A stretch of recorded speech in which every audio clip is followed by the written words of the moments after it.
This is exciting. We're preparing it.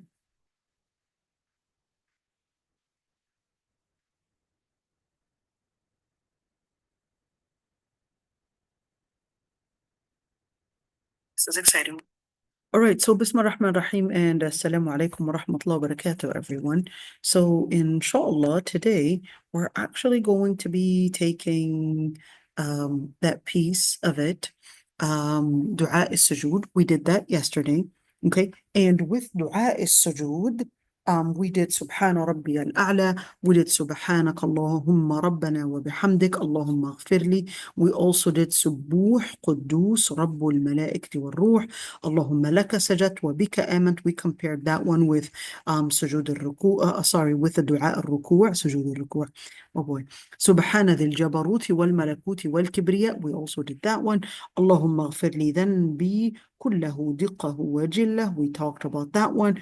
And we left off at this one. And the reason why we left off at that one is because I felt it needed some explanation. So I thought I would do it today. Ready? Allahumma inni a'udhu biridaka min sakhatik. Let's find it right there, right? Allahumma inni a'udhu bika biridaka min sakhatik. Wonder why they don't know why they don't actually have it here. Yeah, am I on the right page on this one? Here we go. This is it right there. Okay. So Allahumma inni a'udhu bika برضاك من سخطك وبمعافاتك من عقوبتك وأعوذ بك منك لا أحصي ثناء عليك أنت كما أثنيت على نفسك. O Allah, I take refuge within your pleasure from your displeasure, and within your pardon from your punishment, and I take refuge in you from you. I cannot enumerate your praise. You are as you have praised yourself. I mean, generally, this is a That sounds so beautiful, like from the beginning. Sounds so beautiful. It's a perfect translation, but let's go farther because some things might actually sound like an oxymoron and rather confusing for some. Why would you seek refuge in Allah from Allah? If I were to say it in that way, is that really what we're saying? No. So let's actually break it down. What does I seek refuge in? So if I seek refuge actually means asta'idhu bika. So I'm going to open up a page which is really good in giving us that explanation. Okay. That's with the alif sin ta? Right. So that's with that alif sin ta. And I'm just going to open up okay, I'm just going to open up a page for you that's going to give me a rather, I would say it does a good job in breaking it down and giving me the different opinions between scholars and what they had said in regards to this one. Okay, I think it comes in as very helpful. Okay, is this the page that I wanted? Hold on. I think this is it. Okay, so what this and the good thing is that you can actually have this translated. Okay, so you can go right there and actually get it translated. And there you go. Okay, but what I'm going to do, you could just get everything translated. So I'm just going to give you this article because I think it's really helpful. And to understand what scholars actually say, because if someone doesn't understand the names and attributes of Allah subhanahu wa ta'ala, they're really going to think that this is contradictory and not necessarily an encompassment to all the different names and attributes all put together. So what does it mean to do a'udhu bika or to do that part of the dua, and which is Allahumma inni a'udhu bika biridaka min sakhatik. So a'udhu in the word al-isti'adha generally means to seek support, to seek help, to seek what does isti'adha mean? Well, isti'adha is the abbreviation for the whole sentence a'udhu billahi minash shaitanir rajim. Oh, okay. Okay, that's just like when you do the abbreviation basmala, instead of saying Bismillah ar-Rahman ar-Rahim, the abbreviation in what we would kind of like an acronym, okay? kind Okay. of like acronym. So that would, well, acronym, yeah. So it would be isti'adha is like an abbreviation for the whole أعوذ بالله من الشيطان الرجيم, but you're doing isti'adha as an acronym, basically to tell us what it really contains, and or at least that that piece of it, that you are seeking refuge in Allah subhanahu wa ta'ala. Okay, so al-isti'adha is to seek protection, to seek security, to basically seek all that help. Okay, and in that situation, what you're actually seeking, you're seeking protection of in Allah subhanahu wa ta'ala from everything that you might be fearful of. Okay, so that's why Ibn al-Qayyim, he basically said, well, the root al-isti'adha, or the root is actually adha. And he said that the root, when it comes to adha, what that means is that you are seeking like a place to give you that insecurity. It's like a fortress. You're seeking a place to basically give you shelter, etc. And therefore, what it would mean is that I am basically seeking protection, shelter, safety. I'm seeking all of that from what? That's the word. Okay. So when you look at al-isti'adha, of course, Allah subhanahu wa ta'ala says, وَإِمَّا يَنزَغَنَّكَ. Let's look at this word. وَإِمَّا يَنزَغَنَّكَ مِنَ الشَّيْطَانِ نَزْغٌ فَاسْتَعِذْ بِاللَّهِ إِنَّهُ هُوَ السَّمِيعُ الْعَلِيمُ. What is النزغ? النزغ is when you kind of get like a poke. Okay. That's النزغ. When you get a poke. Nazgh. Right. Well, when we see in the Quran, you could see in different ayat. There's a ينزغنك من الشيطان. There's مسهم طائف من الشيطان. You could see, or you could see different ways that the shaitan can actually have some effect. And we said نفخه ونفثه وهمزه, right? We also talked about those different ways. How does shaitan communicate with us? Does shaitan communicate with us through our brains, or through our body, or through our soul, or through our heart? He definitely manages and definitely has the potential to somehow influence us, to spew his ideas and his influences on us. How does that happen? And how do we take it in? Do we take it in physically, mentally, spiritually? How does it happen?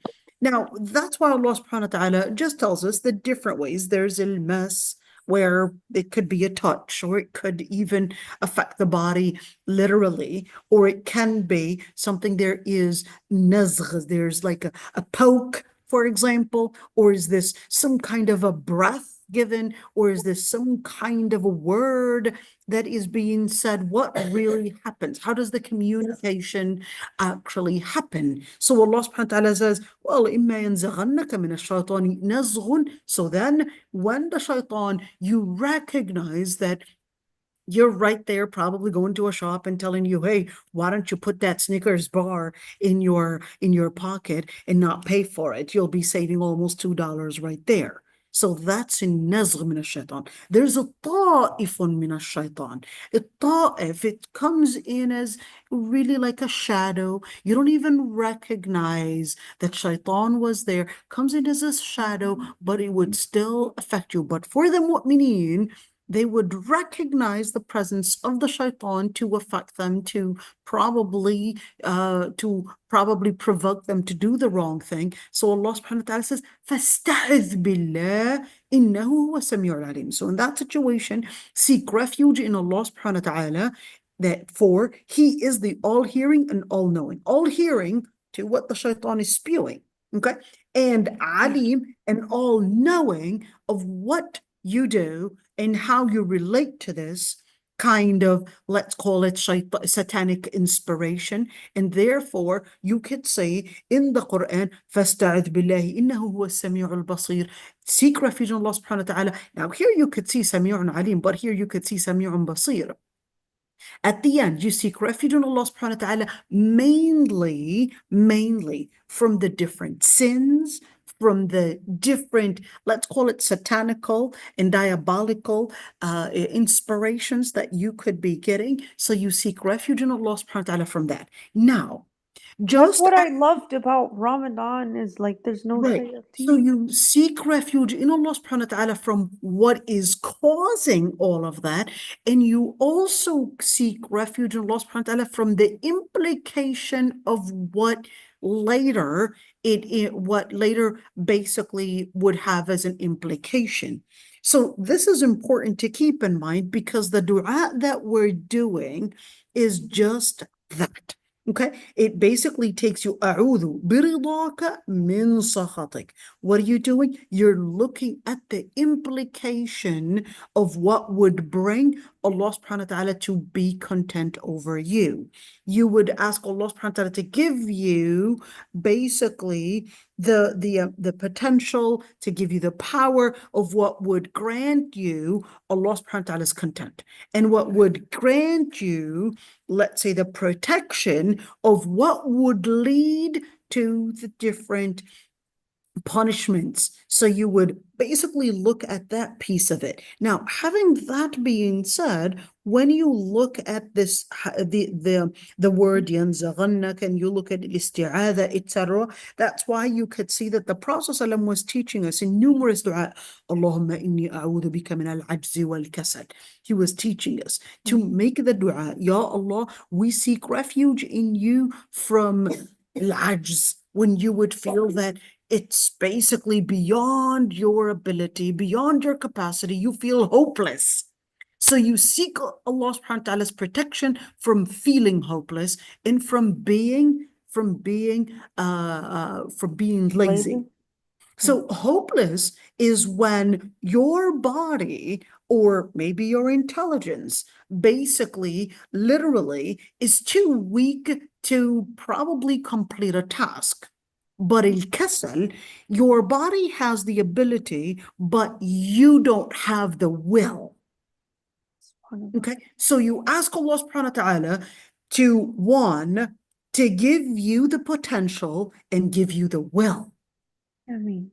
And you ask Allah subhanahu wa ta'ala to give you to, well, you're asking Allah subhanahu wa ta'ala to protect you from the different weaknesses that may entail. Now, I'm not going to focus on this one, but I'm focusing on al-isti'adha, seeking refuge, seeking protection, seeking help from Allah subhanahu wa ta'ala. So when you feel, whether it's your capacity failing you, or whether your will failing you, or your commitment failing on you, or perhaps the different things overcoming your expectations and etc., so then you would seek Allah subhanahu wa ta'ala, whether that was something that is within you or outside of you, overcoming you, you would basically seek Allah subhanahu wa ta'ala. But here's the question.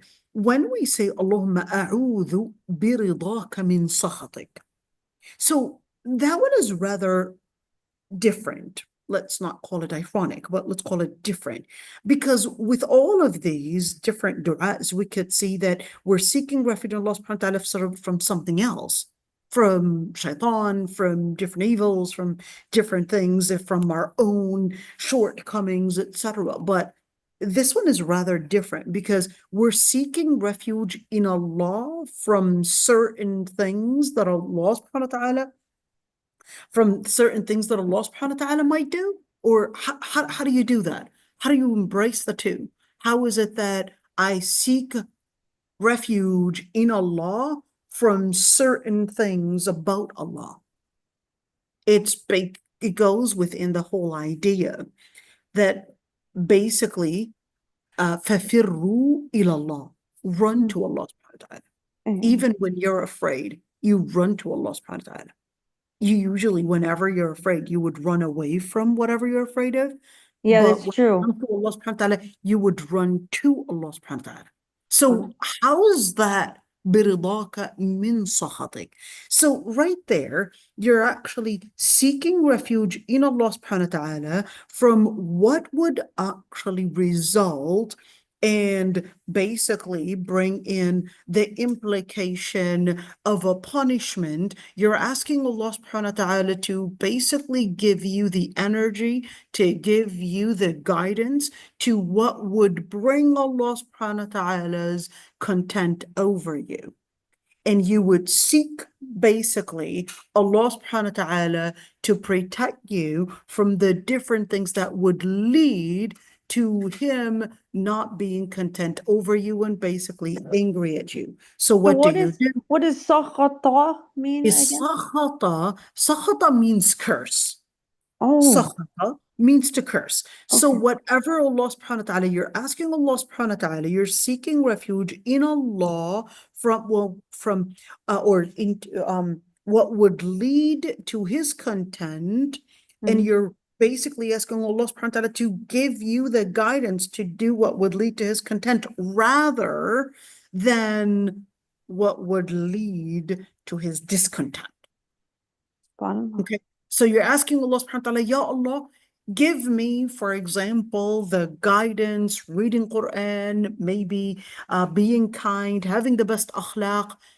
Guide me into that because I seek refuge and I want you to protect me from what would lead to perhaps you being discontent over me, you punishing me, you holding me accountable for something. So I want you and I seek in your rida the protection from what would basically cause your anger and your discontent and your punishment on me. Okay. So Mhm. what are you doing? You're embracing that Allah subhanahu wa ta'ala is al-Ghafur, is the one to accept it, tawwab, he's the one that's accepting the repentance. And at the same time, you're basically also embracing the idea that Allah subhanahu wa ta'ala is al-Jabbar, that Allah subhanahu wa ta'ala shadidul iqab. You're Mhm. embracing the two. You're Subhanallah. recognizing that he's al-Ghafur, that he's al-Rahim, that he's al-Tawwab. You're recognizing all of that. And you're like, Ya Allah, please give me and guide me to what would bring repentance, what would bring me and at least guarantee that you would forgive me, guarantee that you would be content over me and protect me from all the different things that I would recognize you're capable of doing, which is punishment, which is shadidul iqab, which is al-Jabbar. He's basically capable of also taking revenge, etc. So you're asking, Ya Allah, I'm afraid of your punishment. So, Ya Allah, I'm running to you and I'm asking you to guide me to the mannerisms, to guiding me to the principles, to guiding me to all the different things in faith, which basically would lead me to your content, to your acceptance, and protect me from what you would be punishing, what you would not be happy of, and so forth. So that's أعوذ برضاك من سخطك. من سخطك, I seek refuge in you from what you would be not content of, what you would curse, what you would basically hold people accountable for, etc. So you're basically embracing the names and attributes of Allah subhanahu wa ta'ala. لا أحصي ثناء عليك. I cannot count the different praises that you deserve. But all I could say, أنت كما أثنيت على نفسك. The best that I could say is that you are as you had praised yourself, because, in other words, I'm praising you as you had praised yourself because I would not be capable of saying anything better. Okay? It's exactly like saying, I can't say better than what you had said. So, أنت كما أثنيت على نفسك. لا أستطيع أن أوفيك الشكر والحمد على نعمك وأفضالك. I would not be capable of paying back or praising you or giving you the different praise that you deserve for all the different things that you had given us. So right there, أعوذ بك برضاك من سخطك وبمعافاتك من عقوبتك. What is معافاتك من عقوبتك? العافية can mean in general protection. العافية could also mean health. Yeah, that's what I thought. Right, it could also mean health. In North Africa, العافية means fire. Ironically, and I don't know where that is coming from, I never thought of researching, but it's worthy of research. I don't know why they would think العافية means fire. So in Morocco, Really? in Tunisia, yeah, they Maybe actually, it's that French influence coming in. it's not a French influence, no. No? Okay, In just اللغة kidding. العربية, there are certain words that mean the opposite of, you know, like for example, we would say in اللغة العربية about and describe the desert as مفازة, a place of victory. Oh, that doesn't make sense. What do you mean it's a place of, SubhanAllah. you know, and a person that was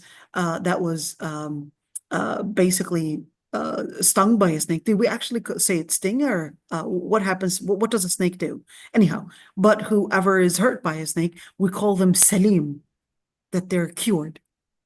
Wow. It's not that they are cured. It's not if you get bitten by a snake, it doesn't make you cured. Okay. Now, yeah, you don't get stung by a snake, but you get bitten by a snake. Okay. You don't exactly. Okay. You get bitten by a snake. Inshallah, we won't get either. Exactly. If you get bitten by a snake, it doesn't mean that you are cured. But the Arab can use a word that they seek in it hope. So they would call a person that is bit by that was bit by a snake as salim, to mean cured, as in hope, and to give them hope rather than feel that, okay, you're bitten by a snake, that's it. You're just going to face one thing, which is death, or probably who knows what. Okay, and a person that, hey, you're in the desert, all you could do is ask Allah subhanahu wa ta'ala to give you victory and basically overcome this wide desert, because you won't really be able to tell any, I guess, path or any way of how you can go and where you should be going, because it has I guess no boundaries that you could actually figure out, no borders, no dimensions or any sign of where's east and where's west and which way is right and which way is left. It all just looks the same. Okay. So that's one thing that, you know, you could also consider that, but I would still have to research. Is al-afiyah coming from that? And do they mean protection from hellfires from the اللغة العربية? But Oh, no, it's yeah, not. yeah. I see what you're saying. Okay, so it's not coming SubhanAllah. from French at all, because al-afiyah has nothing to do with French. Okay, so just seeking, right, I mean, just seeing that one and seeking protection from Allah subhanahu wa ta'ala, and that's also embracing وَإِيَمْسَسْكَ اللَّهُ بِضُرٍّ فَلَا كَاشِفَ لَهُ إِلَّا هُ. Now, look at this one. If Allah subhanahu wa ta'ala in this ayah, look at this ayah, it really comes with the same idea and with the same concept. If Allah subhanahu wa ta'ala would prick you with any harm, wait a minute. Allah subhanahu wa ta'ala is bringing the harm? How is it that Allah subhanahu wa ta'ala is bringing harm? فَلَا كَاشِفَ لَهُ إِلَّا هُ. No one is capable of uplifting it or removing it but He. Wait, I thought He was the one that inflicted it. So is the Lord bringing in harm? Or how do we understand all of this? So what this would basically let us know is that Allah subhanahu wa ta'ala encompasses one. He encompasses, He's al-Mu'izz, He's al-Mudhil. Allah subhanahu wa ta'ala is the one that gives honor. He's the one that gives dishonor. He's the one that gives al-ata, the one that gives, and the one that basically mumsik. He's the one that holds. He's the one that gives health. He's the one that gives illness, etc. So you recognize فَفِرُّوا إِلَى اللَّهِ. You would recognize that, yes, some of the things they would basically. You said فَفِرُّوا? فَفِرُّوا means run. فَفِرُّوا. فَفِرُّوا and run to Allah. Okay. So وَإِيَّمْسَسْكَ اللَّهُ بِضُرٍّ. When Allah subhanahu wa ta'ala would maybe, hey, you're probably getting a flu. You got the flu and you're wondering, how did I get this flu? So at the end, it's qadar. It's Allah subhanahu wa ta'ala's qadar, and therefore you got it. How is it al-qadar? Allah subhanahu wa ta'ala created these viruses for his wisdom that he has. And these viruses, of course, if basically you probably went and probably into an area, or who knows, you basically contaminated or whatever it is, you got this. And hey, who created the system? It's Allah subhanahu wa ta'ala.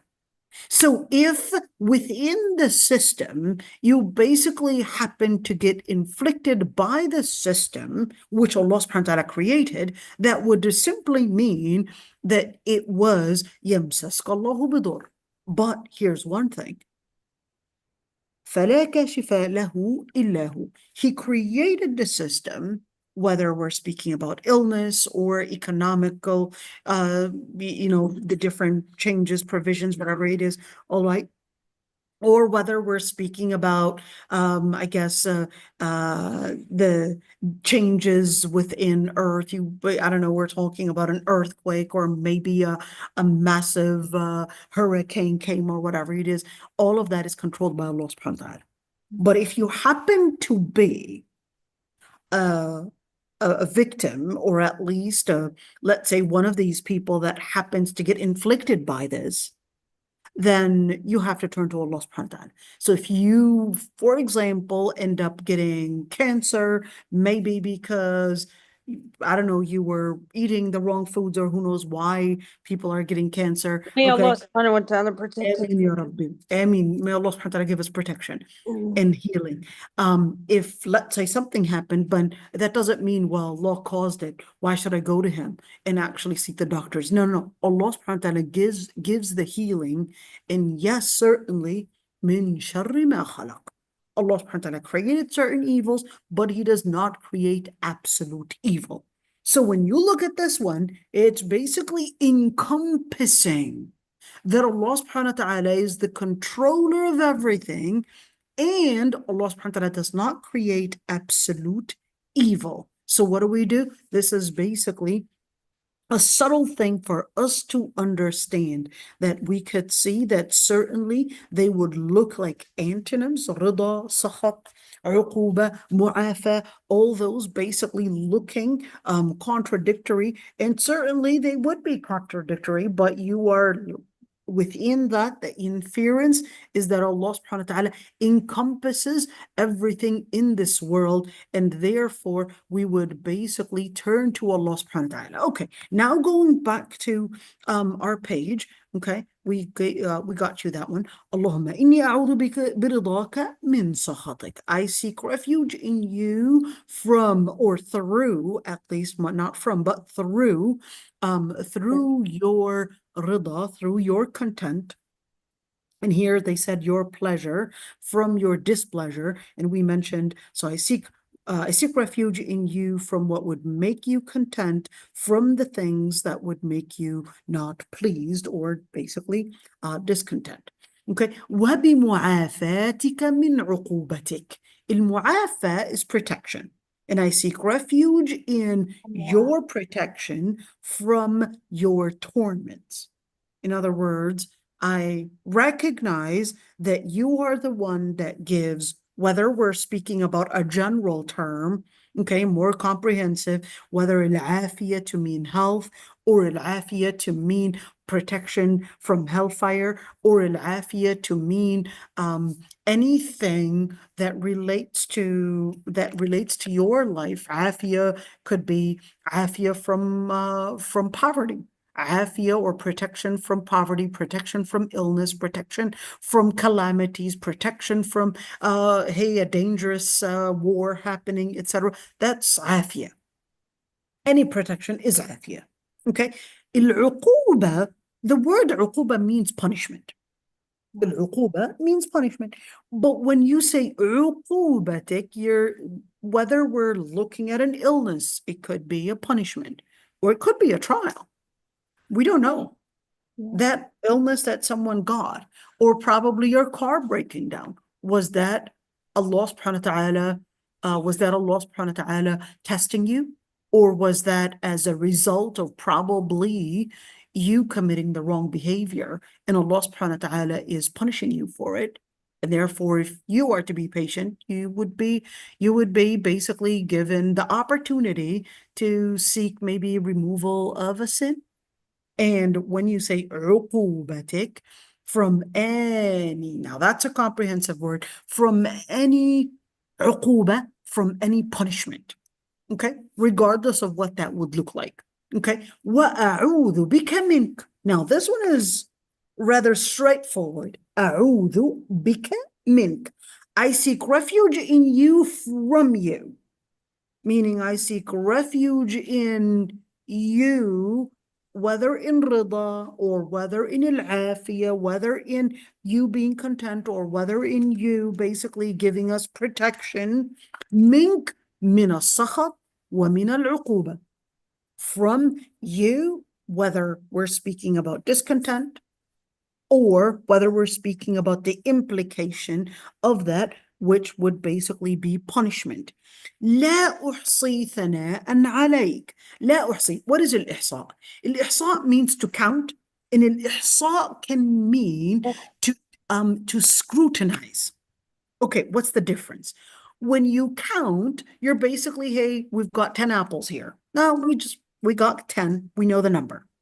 But when you scrutinize, you're probably looking, well, this is a bad apple. This is a good apple. This one we can include in our number. This one we can't include, etc. And this is, oh, we're scrutinizing. These are, I don't know, Granny Smith apples. And those apples are basically the pink lady apples. And what are we doing? We're basically scrutinizing and trying to classify based on certain things. Okay. That's al-ihsa.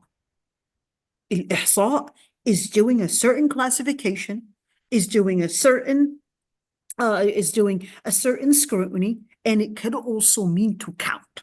But لا أحصي ثناء عليك would mean, well, not only can I not count them, well, you gave me the blessings of hearing, the blessings of seeing, the blessings of, being able to walk, all these different things. So what's But there's ثناء? الثناء is basically praise. Oh, الثناء is praise. So لا أحصي ثناء عليك, I can't count the things yeah. that you deserve praise for.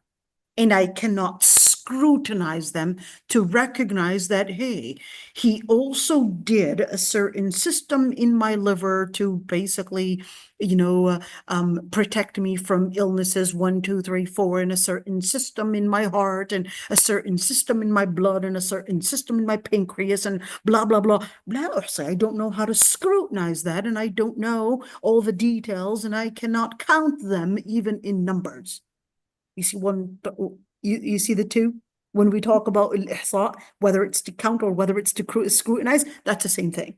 I cannot count them, let alone be able to scrutinize every single detail. It is farther than what I can count, or I can list, or I can understand and comprehend, or even recognize. أنت كما أثنيت على نفسك. Therefore, so here we go. What are we doing here? We're basically right there, semicolon. أنت كما أثنيت على نفسك. Therefore, you are, and the best of the words that I could say, أنت كما أثنيت على نفسك. You are as you had praised yourself, because I couldn't have said better. I don't know what else Oh, to that's say. beautiful. Ya Allah. It's more than what I could count. It's more than what I could scrutinize. It's more than what I could probably comprehend. I cannot fathom a certain word to really give you a word that you would deserve, and a word that fully praises what you had basically given. Now, I want you to look at this one.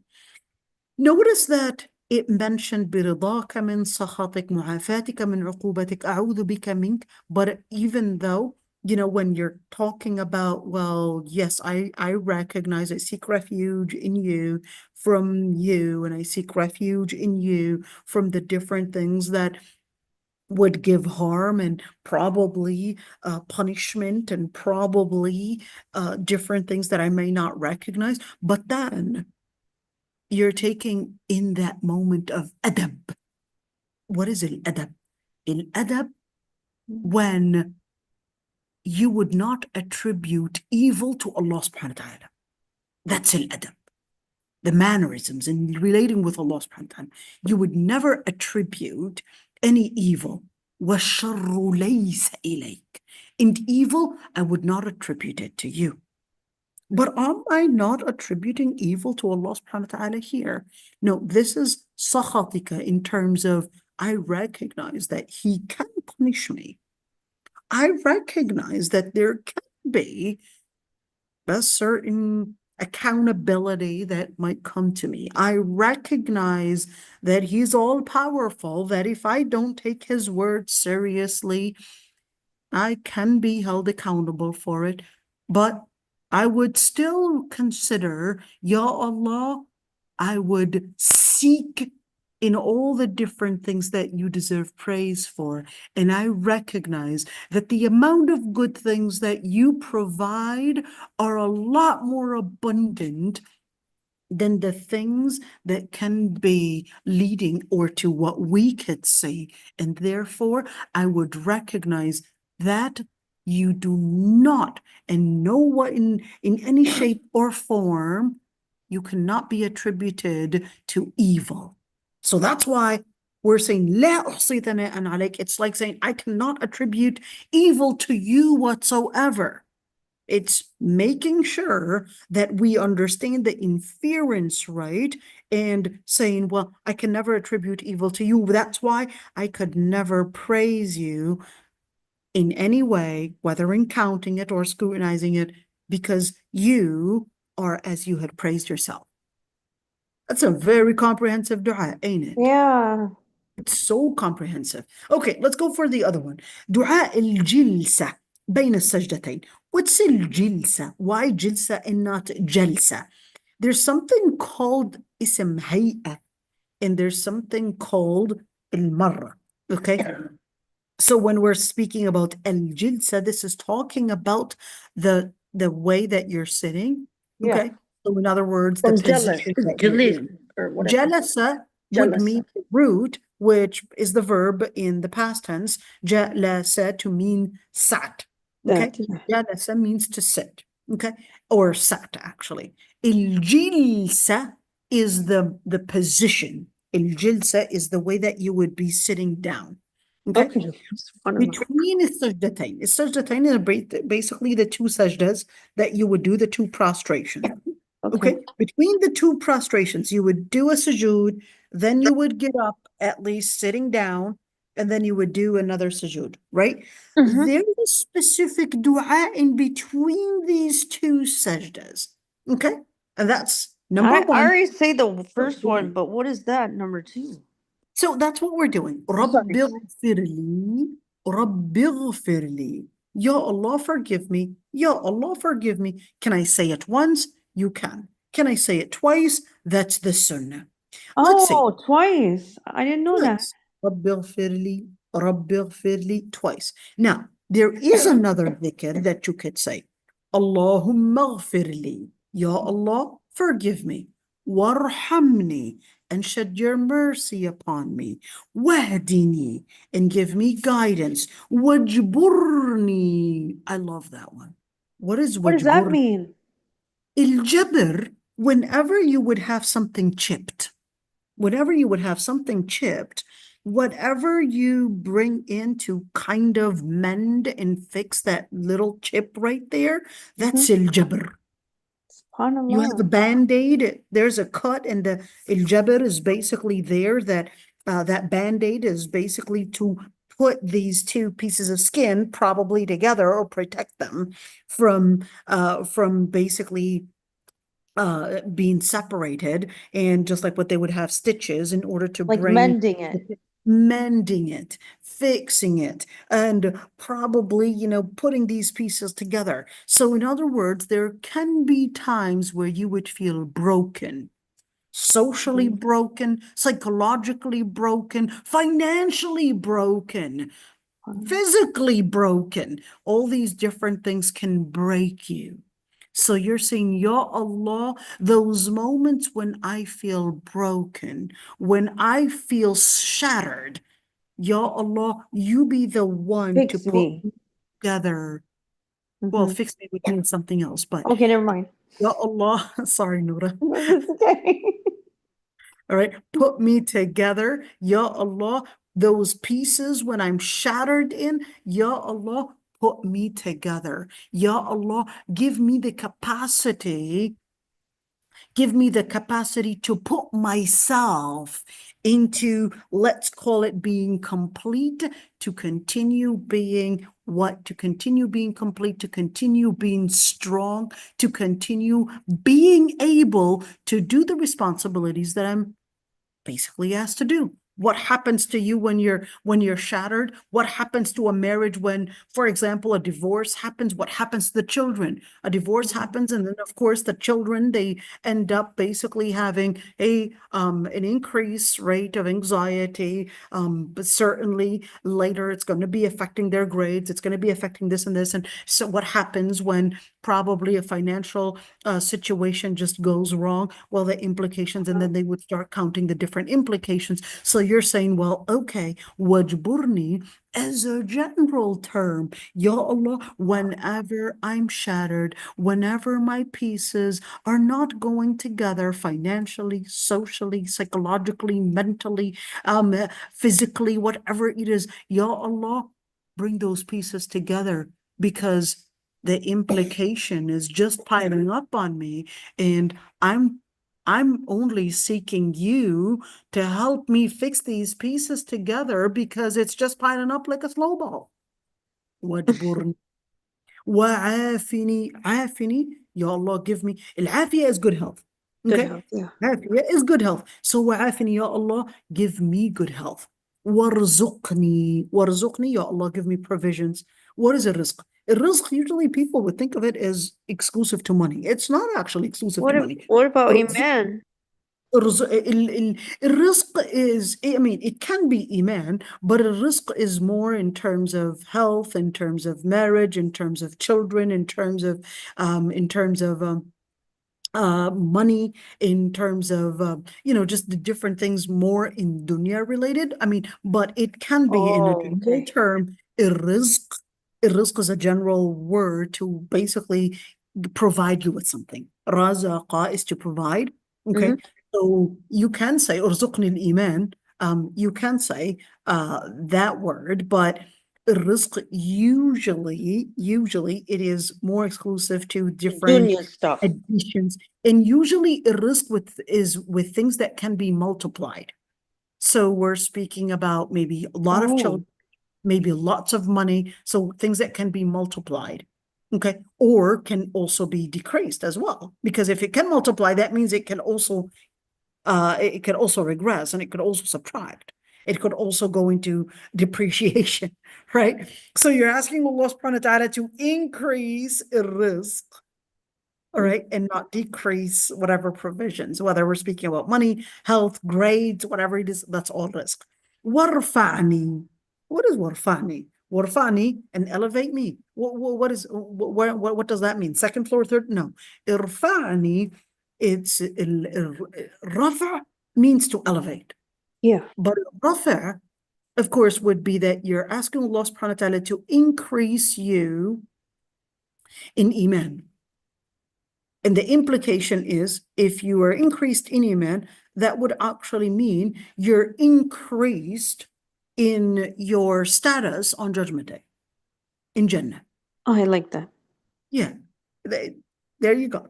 You're increased in iman, then therefore you're increased on Judgment Day in your levels, probably from stage 1 in Jannah to probably being the 7th stage. Okay, so what happens? Warfa'ni. Okay, so Allahumma ghfirli warhamni. Could Let's that say be in reading Quran too? that would be in reading Quran. I mean, yeah, irfa'ni, also in al-ilm. give me a high status in ilm, give me a high status in to be amongst those that would increase reading Quran, or maybe give da'wah, or maybe I'm just not good with memorization. Maybe at least the interpretation, the ma'rifah, the ilm, the tafsir, the perhaps, I'm Yeah, we miss your probably. tafsir. Inshallah, we'll get back to it, inshallah.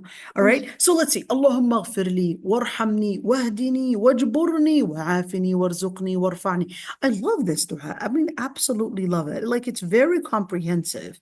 And Okay. and you Let's say see. that in between. Right. You could say that in between. You can say that also at the end of Salat al-Ibrahimiyya, like Yeah. right before you're about to do Salamu alaikum wa rahmatullah, you could also say that as well. Let's see right there, this dua right there. Okay. Oh Allah, forgive me, have mercy upon me, guide me, enrich me, give me health, grant me sustenance, and raise my rank. Well, I mean, you know, certainly, I can't comment on the translation. The translation is We definitely liked yours better. right, but I think, sorry, but the English language is not as deep as the Arabic language, or maybe my poor English is not giving me the ability to No, taste the inshallah, we'll English. all be fluent bil-Arabi. Inshallah, but definitely Arabic is a very, very rich language. A very rich language, every single word has a certain, there's a surface to it, there's a core to it, and there's a heart to it. Every single word. Just keep that in mind. In Lugha Arabiya, the words themselves, it's like a body. There's a surface to it, there's the appearance, there's the core to it, think of it as a heart, and then you've got the nerve to it, and what does it that's why Allah subhanahu wa ta'ala sent the Quran لغة عربية إنا أنزلناه قرآنا عربية, because even when you read the Quran, you could hear the harmony of it, that's the surface, or you could go deeper, and that would be, here you're going deeper and digging through understanding certain things, and then you can go really deep and get into the chorale and getting into those gems and getting into certain pearls, and you're finding Those something. gems of light. Gems of light, exactly, right there. And that's why in Lugha Arabiya, that's exactly the same thing. Lugha Arabiya, there's the surface, wajburni. You could hear the that harf al-shidda right there, and you can see that idh that ra right there. Okay. And yes, a speedy letter, but then wajburni, you're putting in the speed and you're putting in the shidda all together, because it's affecting you, and it's basically having this implication on you, this pressure on you, this anxiety on you. So then you would dig deep down and say, Ya Allah, this is what I'm feeling. I'm feeling the shidda. I'm feeling the stress of this. And it's basically right there taking me into, I'm going, and it feels like things are just going like a snowball on me. So, Ya Allah, you be the one to put all the pieces together. Warfa'ani. And in Lugha Arabiya, we'll look at that surface again. The letters themselves. There's a scholar, his name is Ibn Faris. Okay. Ibn Faris, that study is really strange. It's actually called fiqh al-lugha. You know what he does?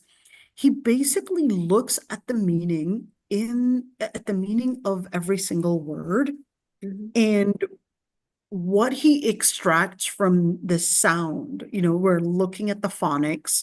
Okay, we're looking at the phonics and looking at the letters, and every single letter he basically finds. So, for example, the letter the ra and the lam, that means speed. Things that basically have the letter fa and the letter That's mim, cool. they basically would mean like a certain entrance, like a certain entrance, a certain hole, fem, for example, and something that has the letter Jim, there's a stress on it, or there is some kind of a bond into it, stinging. So he looks at each and every single letter, and those letters, he would set what these letters would indicate in at least the mind and the sound of it. And then based on the sound, he breaks it down to help the person know the meaning just by the sound of that word. Like the Wow. sound, and teaches That's why teaches you us, say that sometimes. right, teaches us how to know the meaning by the sound of it. It comes like a music, when you hear, for example, scary music. Da-da-da, da-da-da-da, what do you think? Right? What are you hearing? Like the first thing that you would think of, I don't know, what is that show? Wednesday and what are they called? You know what I'm talking about, the Addams Family. Yeah, Okay. yeah, yeah. And here you go. Now you recognize based on a sound that there's happiness, there's fear, there's speed, there's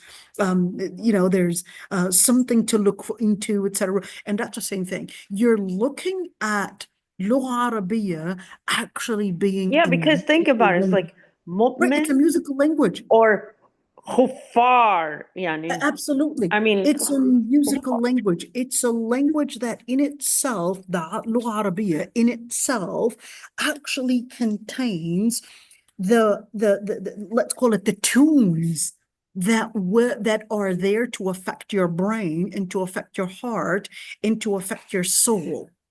I was looking at this study in physics. If, let's say, you put these little, I don't know, these little pieces, like tiny pieces, and based on the sound, they would line up in a certain way. It's really interesting that based on the sound that you would make, let's say you would put them on the table, let's say you put pieces of rice on the table, and based on the sound, whether you're bringing probably a metal rod or maybe you're bringing in a piece of wood, the sound of it would vibrate, and those pieces of rice would line up to form a certain shape based on the sound. well, that's crazy. That's crazy. It's crazy, man. It's so interesting. Now, the first thing that I thought of when I was reading that article, and even later I was like, well, let me watch a video on how this actually works. And you would say, like, subhanallah, the first thing that I thought of was like in Lugha Arabiya, and I thought of Ibn Faris. I thought of Ibn Faris because he was actually talking about the letters and then the sounds and where they're coming from and why they chose that word and that letter and all of that in order to communicate with each other. And you would say later, it's like, okay, well, what kind of an implication in terms of sound? I'm not just talking about the meaning. I'm in terms of sound, in terms of harmony. Can the Quran actually have a certain harmony that can affect our mind, affect our heart, and affect our spirit in the same way that we would see there's scary music, there's happy music, etc., but we're speaking about a Quranic harmony? Yeah, subhanallah. Okay, because all I could think of when I understand whether we're speaking about al-Farahidi, and that's how he had done the stanzas. There are certain Bahr al-Arud, there are 16 different Bahur. Basically, there are 16 different types, and he was capable of decoding poetry in Arabic poetry. This was quite interesting. Arabic poetry, and that there are 16 different kinds of harmonies or stanzas, and there's no other stanza, like 16. And Is that according to the Quran or the Quran? no, this is everything? just in Lugha Arabiya, Oh, the different okay. poetry. Okay.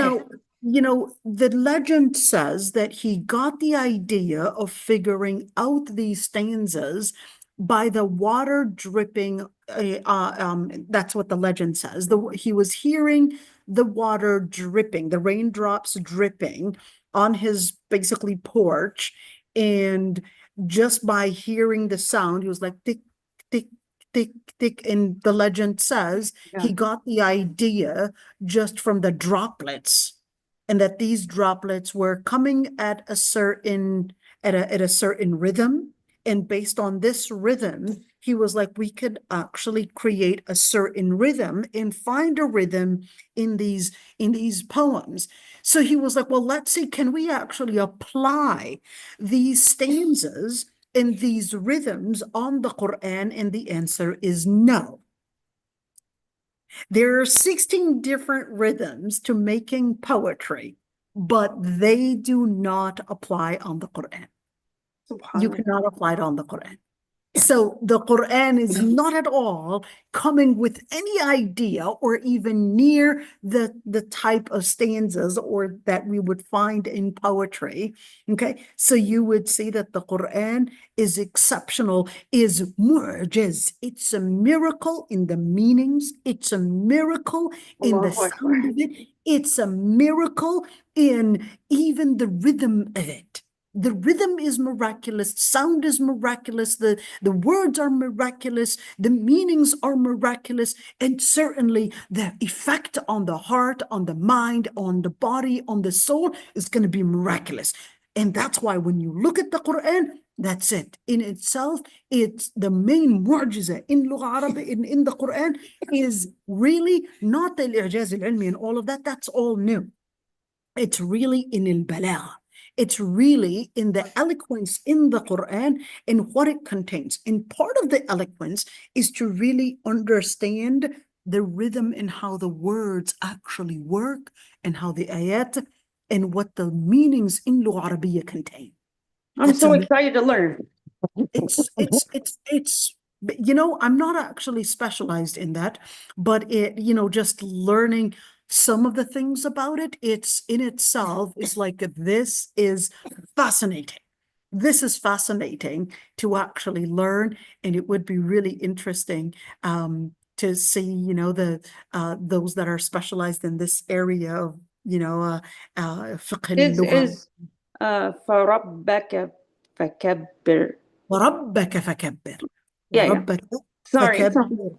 وَثِيَابَكَ فَطَهِّرْ. Absolutely. There you go. All right. So this is basically for today. I'm just going to be reading, I guess, the dua.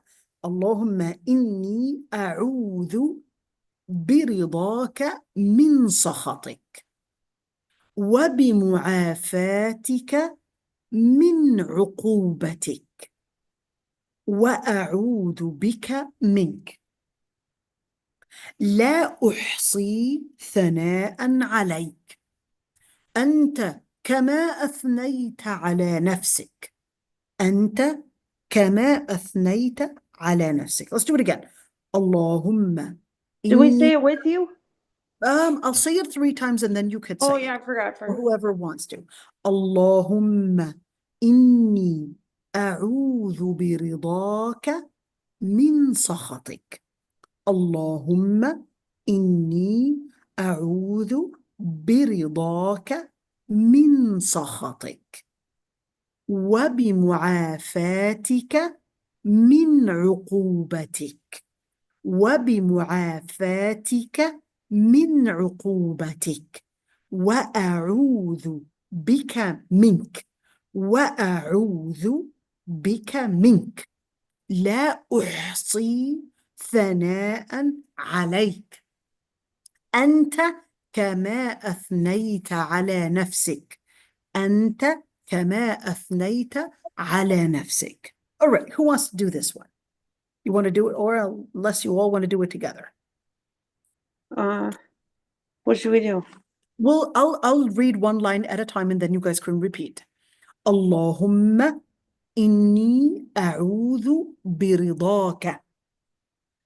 اللهم إني أعوذ برضاك من سخطك.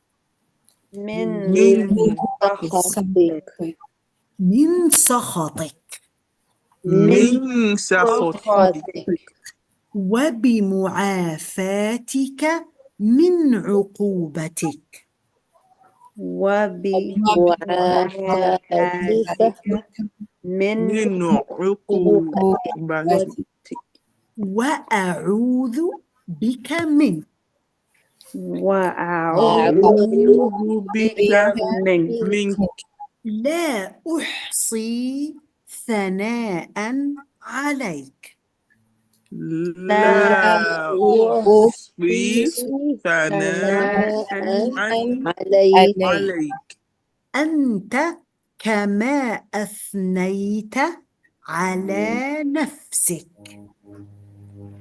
أنت كما كما أثنيت على على نفسك. نفسك. أحسنت. Let's go ahead with this one. This one's quite easy. رب اغفر لي رب اغفر لي. That's a quite easy one, right? We all know it. اللهم اغفر لي. اللهم اغفر لي. اللهم اغفر لي. اللهم اغفر لي وارحمني. وارحمني وارحمني. وارحمني واهدني. واهدني واجبرني. واجبرني وعافني. وعافني وارزقني. وارزقني وارفعني. وارفعني. Excellent. Can I say these in English?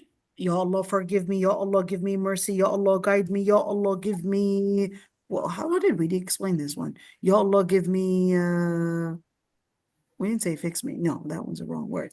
Ya Allah, put me together. Support me. Okay. And give me health, give me provision, and increase in my level or my status. Yeah. So this is it. Subhanakallah wa bihamdika astaghfiruka wa atubu ilaik. Any questions? Jazakallah khair for teaching us.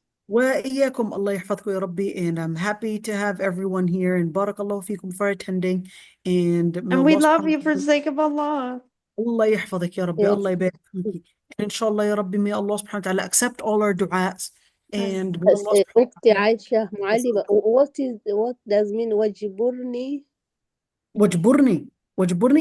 We said, remember when we said when you're a person is shattered or scattered or all of that, you're basically asking Allah subhanahu wa ta'ala to put your pieces together, metaphorically, of course. And you're asking Allah Mend subhanahu wa ta'ala to mend you. Okay. All right. So mend you. Okay.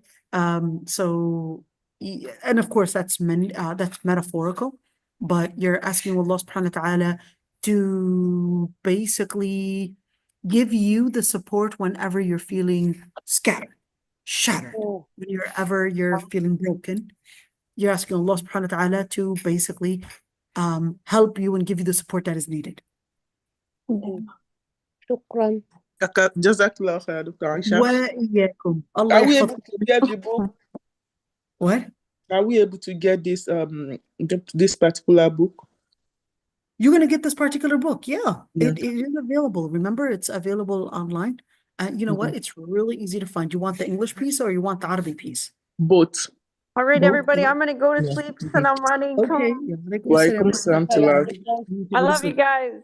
We Allah love you too, yahfaz. Sister Noah. Sleep tight. Fi So- amanillah.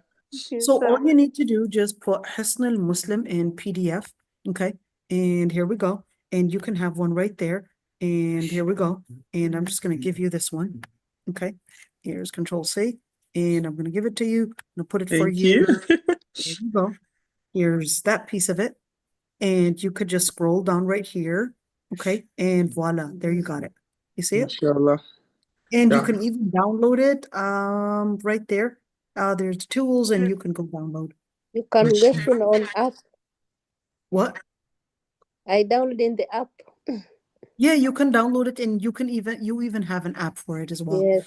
You can find it. And if you want the English piece of it, the English piece, sorry for the images that are popping up, it's not me. Okay. The Oh, English this particular one is only Arabic. I thought there'll be both English and Arabic. I'll put you the English. There's the English too. Okay. Okay. Here we go.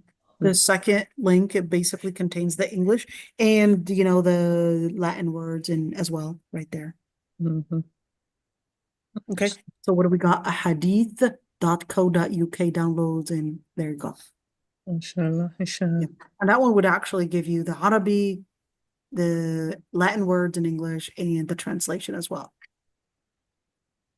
Mashallah. All right. And Yeah. Lamit, you wanted to say something, dear. Go ahead. عليكم جزاك الله خيرا. وإياكم ربي يحفظك. Are these classes continuing after Ramadan? You know, inshallah, I don't know how to stop a class until I finish it. Okay. So we are behind with also Asma'ullah al-Husna. I still have that one to continue. Okay, so we're going to continue that one. But yes, we are going to be continuing. I don't know about the timing though, so stay tuned for the timing. So Okay, we I was still gonna. have all Hisn al-Muslim. We're going to be doing all Hisn al-Muslim because what I'm actually trying to do, we've got a series in tafsir, a series in fiqh, a series in hadith, a series in this. So I basically do series and then move on to another series. So yes, we're going to be doing the series of Husn al-Muslim, and whether people attended or people didn't attend, we basically continue until we finish all those hadith and all those du'as. So it becomes a complete series. And is the time going to be the same, like this time, like now? I don't think so because it's too late for everybody, to be honest. Yeah. Well, I know Ramadan is going to be an exception, but no, it's not going to be the same timing because this is too late on everybody. Yeah. The Yeah, time of America. it's too late for everyone.